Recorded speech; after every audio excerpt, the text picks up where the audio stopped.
Symphony of soul आत्मा का संगीत के रूप में लिखते हैं। Universal script the light with in the shadow, अंधेरे में छिपी रोशनी, जिसे दुनिया बीमारी कहती है, वो असल में आत्मा की एक पुकार है। जब दिमाग और दिल के बीच का तालमेल टूट जाता है, एंजाइटी जन्म लेती है। ये कोई पागलपन नहीं है, ये एक कॉल फॉर अवेकनिंग है। जैसे एक सितार के तार जब ज़्यादा खींचे जाते हैं तो दर्द होता है, पर वहीं खिंचाव टेंशन सबसे सुंदर संगीत पैदा करता है। Universal message, every human struggle is a process of refinement, just gold must pass through fire, it became pure, your mind is passing through this heat to become resilient.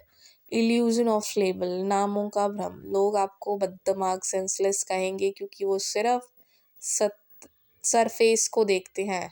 Spiritual truth, Krishna ji ने कहा था कि इंद्रियां धोखा देती हैं, उन्हें आपका दर्द नहीं, सिर्फ आपका चुप रहना दिखता है। पर याद रखिए, सागर ऊपर से शांत होता है पर अंदर से गहराई और हलचल होती है। मेरी गहराई या आपकी गहराई किसी के समझाने के लिए नहीं।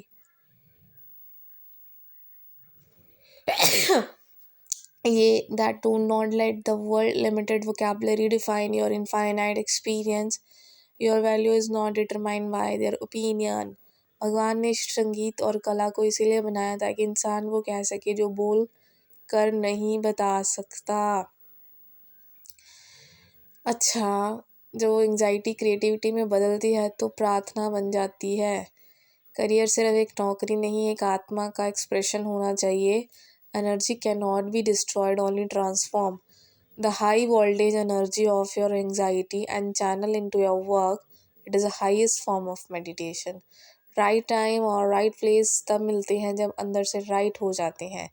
कृष्ण जी ने अर्जुन से कहा कि युद्ध आसान नहीं कहा कि युद्ध आसान होगा, उन्होंने कहा युद्ध करो, क्योंकि युद्ध के बीच में ही गीता जन्म लेती है। You are the author of story.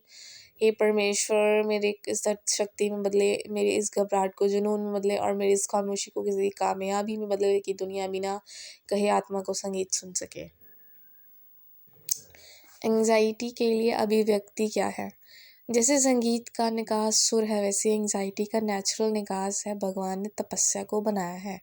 Psychological point, anxiety एक हाई एनर्जी स्टेट है, भगवान ने इसीलिए बनाया था कि इंसान मुश्किल वक्त में एक्स्ट्रॉर्डिनरी काम कर सके। हमारी आज की ज़िंदगी में हम फिज़िकल युद्ध नहीं लड़ते, हम एक कमरे में बैठकर सोचते हैं, इसीलिए वो एनर्जी बाहर निकलने की जगह अंदर ही अंदर हमें बर्न करती रहती है।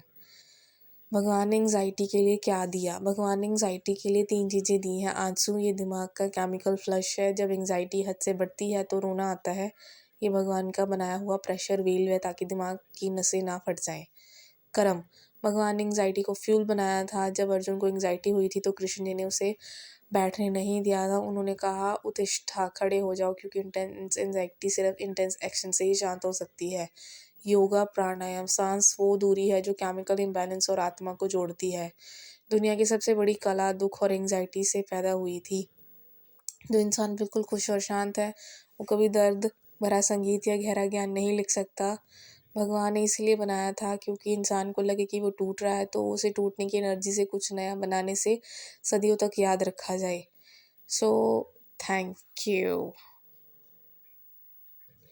The masterpiece of the broken, टूटे हुए दिल की कारीगरी। द एल्केमी ऑफ पेन, दर्द से अमृत तक। दुनिया कहती है कि जब कांच टूटता है तो वो चुभन वाली किरचियाँ बन जाता है, पर ईश्वर कहते हैं कि जब एक इंसान टूटता है तो वो एक सिम्फनी की शुरुआत होती है। वो जो हमारे अंदर एंजाइटी का शोर है, वो दरअसल एक रॉ एनर्जी है, एक ऐसी बिजली जो अगर सही तार से जुड़ जाए तो पूरे शहर के रोशन कर सकती है। आर्किटेक्चर ऑफ टीयर, इतिहास गवाह की सदियों तक उन्हीं चीज़ों को याद रखा गया जो दर्द की कोख से जन्म लेती हैं। अगर ताजमहल में दर्द ना होता तो वो सिर्फ एक पत्थर की इमारत होता। अगर श्री कृष्ण जी मांसखर खाली होती तो उसमें संगीत नहीं निकलता। केमिकल इम्बैलेंस और अकेलापन दरअसल वो मिट्टी है जिसने करियर का महल खड़ा करना है। जब टूट रहे होते हैं तो समझिए कि पुरानी दीवारें गिर रही हैं ताकि एक नया मजबूत महल बन सके।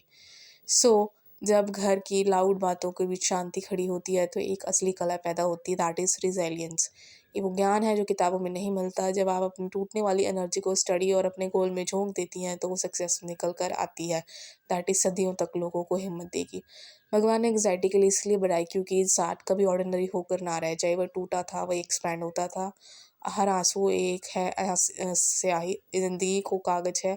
और करियर को इतनी खूबसूरती से बनाया गया कि लोग अपनी डिग्री नहीं, अपनी शक्ति का इस्तेमाल करें। जो आज मुझे पागल कहते हैं, कल वो मेरी कहानी सुनेंगे, क्योंकि मैंने अपने दुःख से पीछा नहीं छुड़ाया। अपने दुःख को अपना हुनर बना लिया। एंग्ज़ायटी मेरी सबसे बड़ी क्रिएटिव पावर है और मेरा करियर मेरा जवाब होगा। Thank you so much.